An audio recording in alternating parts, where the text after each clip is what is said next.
नमस्कार, आपके साथ मैं हूं दीपशिखा भारद्वाज और आप देख रहे हैं न्यूज स्टेट। चलिए बुलेटिन की शुरुआत हम करेंगे सबसे पहले बड़ी खबर के साथ। नोएडा सेक्टर 150 में इंजीनियर की मौत के मामले में बड़ा खुलासा हुआ है।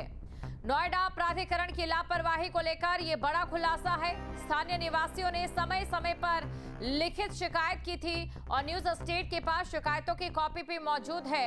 स्पीड ब्रेकर, रिफ्लेक्टर, खुले नाले और स्ट्रीट लाइट की मांग इसको लेकर की गई थी।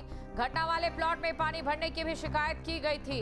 सांसद महेश शर्मा ने भी प्राधिकरण को शिकायतों पर पत्र लिखा था और विधायक तेजपाल नागर ने भी अथॉरिटी को पत्र लिखा था। IGRS पोर्टल पर भी शिकायत की गई। पोर्टल के शिकायत पर वर्क सर्कल 10 ने पल्ला झाड़ लिया था और वर्क सर्कल 10 ने प्राधिकरण के ट्रैफिक सेल को जिम्मेदार बताया था। कई शिकायतों के बाद भी प्राधिकरण ने कोई कदम नहीं उठाए। जनप्रतिनिधियों के पत्र को भी प्राधिकरण ने नजरअंदाज किया। ये बड़ी खबर आपको बता रहे हैं। वर्क सर्कल 10 ने प्राधिकरण के ट्रैफिक सेल को जिम्मेदार ठहराया था और कई शिकायतों के बाद भी प्राधिकरण ने कोई भी कदम नहीं उठाया।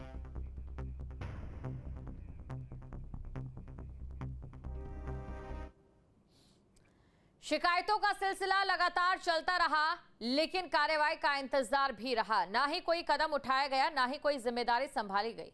ये 3 तस्वीरें आपको हम दिखाते हैं। स्थानीय निवासियों ने शिकायत दी। ये तस्वीरें आपके सामने हैं और न्यूज स्टेट के पास उन सभी की कॉपी है।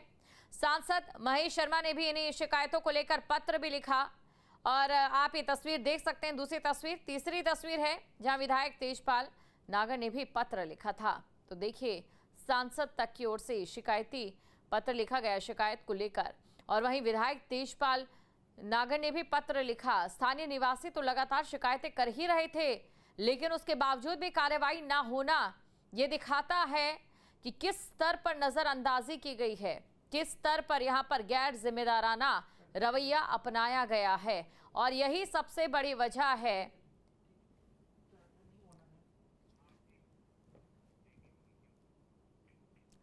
और चलिए अब बात करेंगे अगली बड़ी खबर की। नोएडा से खबर, जहां इंजीनियर की मौत मामले में बड़ा खुलासा।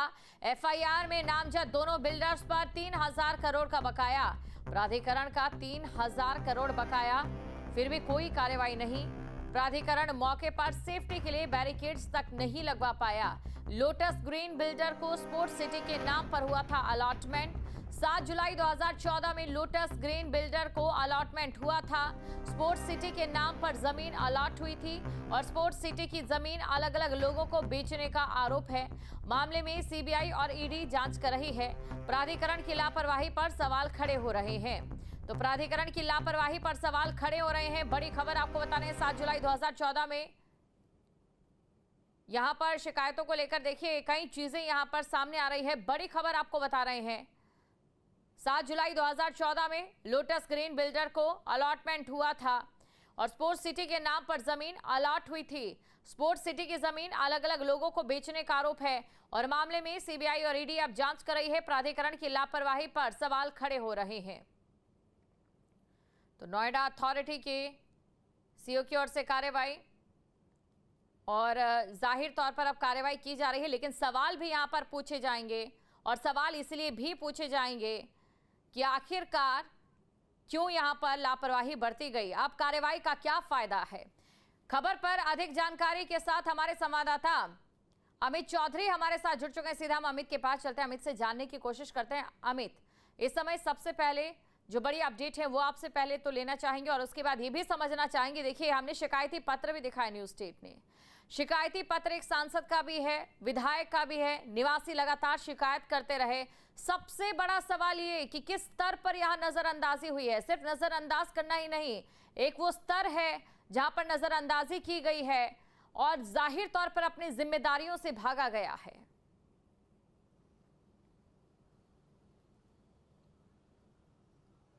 बिल्कुल बिल्कुल, देखिए प्राधिकरण की लापरवाही का इसी से आप अंदाज़ा लगा सकते हैं कि 2.5 घंटे तक रेस्क्यू ऑपरेशन चलाने के बाद भी इस इंजीनियर को नहीं बचाया जा सका। और जो संबंधित अधिकारी प्राधिकरण की टीम होती है, कई बार मौके पे भेजती है, वो टीम भी वहाँ नदारद मिली। दमकल कर्मी जूझते रहे, दमकल कर्मियों द्वारा प्रयास किया गया लेकिन प्रयास पूरा नहीं हो पाया। एनडीआरएफ एसडीआरएफ के इंतजार में इंजीनियर ने अपना दम तोड़ दिया। उसके पिता किनारे पर खड़े होकर सिसकियाँ भरते रहे और अपने बेटे को नहीं बचा पाए। फिलहाल जो शिकायतों की कॉपी हम अपने दर्शकों को दिखा रहे हैं, ये शिकायतों की कॉपी इस महीने, अगर जनवरी की बात की जाए तो 9 तारीख को भी शिकायत विधायक तेजपाल नागर के द्वारा की गई थी।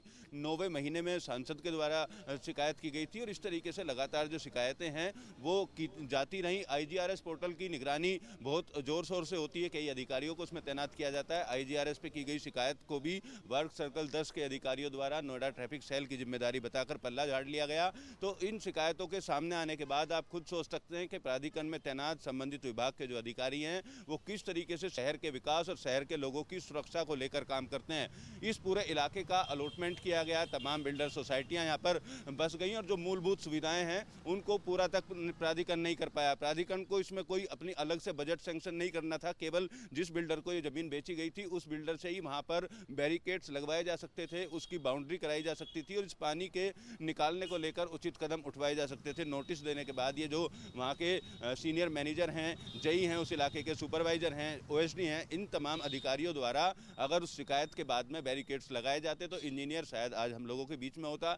हो सकता है उसका एक्सीडेंट होता, हल्की फुल्की चोटें आती, लेकिन इस तरीके से 2.5 घंटे तक नोएडा जैसे शहर में अगर रेस्क्यू ऑपरेशन नहीं चला और राहत नहीं मिल पाई तो आप खुद समझ सकते हैं कि दमकल विभाग की किस तरीके की तैयारियां हैं, नोएडा प्राधिकरण की किस तरीके की तैयारियां हैं। अब ये लेटर बाहर आने के बाद नोएडा प्राधिकरण में हलचल काफ़ी तेज है। सुबह से नोएडा प्राधिकरण के दफ्तर के हम बाहर मौजूद हैं, सीओ भी पहुंच चुके हैं और जितने अधिकारियों से जवाब मांगा गया था, कारण बताओ नोटिस मांगा गया था, हो सकता है आज शाम तक कारण तक प्राधिकरण पहुंच जाए और कुछ एक लोगों पर और भी कार्रवाई हो। लेकिन नोएडा के इस हादसे ने तमाम निवासियों की नींद जरूर उड़ा दी है, क्योंकि कई ऐसे इलाके हैं जो डेथ जोन, जिस तरीके से इसको डेथ जोन डिक्लेयर किया गया था, ऐसे इलाके हैं, जगह जगह गड्ढे खुदे हुए हैं, जगह जगह इसी तरीके से हादसे हो सकते हैं। लेकिन उन जमीनों को विवादित होने के चलते प्राधिकरण पल्ला झाड़ लेता है। अपना पैसा तक जो बकाया है वो प्राधिकरण बिल्डरों से नहीं ले पाया, तो किस तरीके से शहर के लोगों की सुरक्षा की जिम्मेदारी यहाँ पर ली जाएगी। दमकल विभाग को लेकर भी कल पीड़ित के पिता ने, जो मृतक है उसके पिता ने गंभीर आरोप लगाए कि हम किनारे खड़े रहे, रस्सा फेंकते रहे, रस्सा थोड़ी दूर तक जाता था,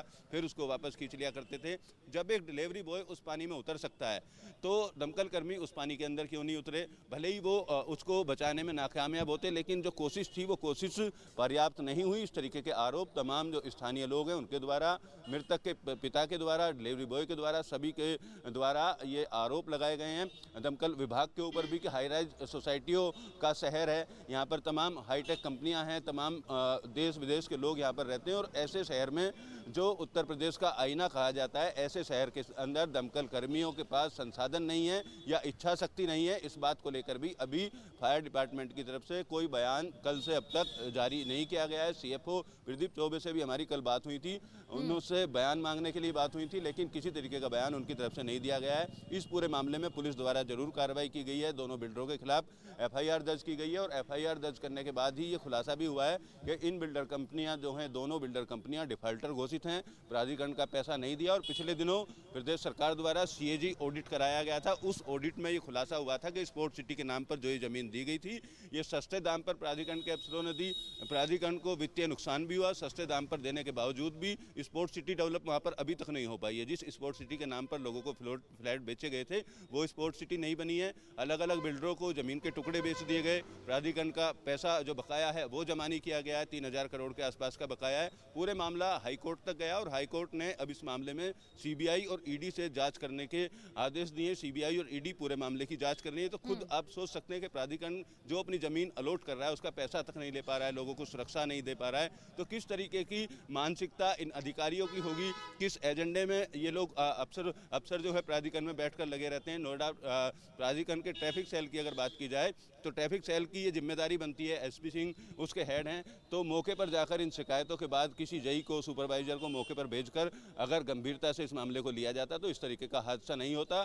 फिलहाल सेक्टर 150 ही नहीं, पूरे शहर के लोग अपने बच्चों की और अपनी सुरक्षा को लेकर, नोएडा की सड़कों को लेकर चिंतित हैं। और कल भी तमाम महिलाओं के द्वारा कैंडल मार्च निकाला गया, तमाम बुजुर्ग भी उसमें मौजूद थे और सभी के चेहरे पर इस बात की चिंता साफ दिख रही थी कि कैसे वो सुरक्षित अपने घरों से अपने दफ्तरों तक या दफ्तरों से अपने घरों तक पहुंच पाएंगे। उनके बच्चे, छोटे बच्चे हैं, स्कूल तक जाते हैं, स्कूल जाते वक्त कोई हादसा तो ना हो जाए। तो तमाम तरीके के सवाल थे, आंखें नम थी सभी लोगों की और प्राधिकरण की तरफ सब लोग देख रहे थे कि आने वाले समय में इस तरीके का हादसा ना हो, उचित कदम उठा लिए जाएं। हालांकि शाम को 4 से 5 जो बैरिकेटिंग है वो उस जगह पर प्राधिकरण की तरफ से लगाए गए जिस जगह पर गाड़ी गिरी थी, लेकिन और भी काफ़ी इलाका ऐसा है वहाँ जहाँ पर बैरिकेड्स लगाने चाहिए या बाउंड्री की जानी चाहिए। तो उन तमाम मामलों को देखते हुए अभी जो कार्रवाई की गई है उसको नाकाफी लोग बता रहे हैं। जई को सस्पेंड करना केवल एक जई की जिम्मेदारी बनती है, उसको लेकर भी लोगों के अंदर आक्रोश है कि जो जिम्मेदार अफसर हैं उन पर कार्रवाई सुनिश्चित हो और ऐसे हादसे दोबारा ना हो, उसको लेकर जो शहर के लोग हैं वो फिलहाल मांग करते हुए दिख रहे हैं। जी बिल्कुल, मांग करते हुए यहाँ पर नजर आ रहे हैं, लेकिन कब इन मांगों को सुना जाएगा? और अभी भी कई ऐसे इलाके छूटे हुए हैं जहां पर इसी प्रकार की परिस्थितियां हैं। कब उन पर कोई बड़ा कदम उठाया जाएगा या एक्शन लिया जाएगा, इसका सभी को इंतजार रहेगा। शुक्रिया अमित, तमाम जानकारी को दर्शकों तक पहुंचाने के लिए।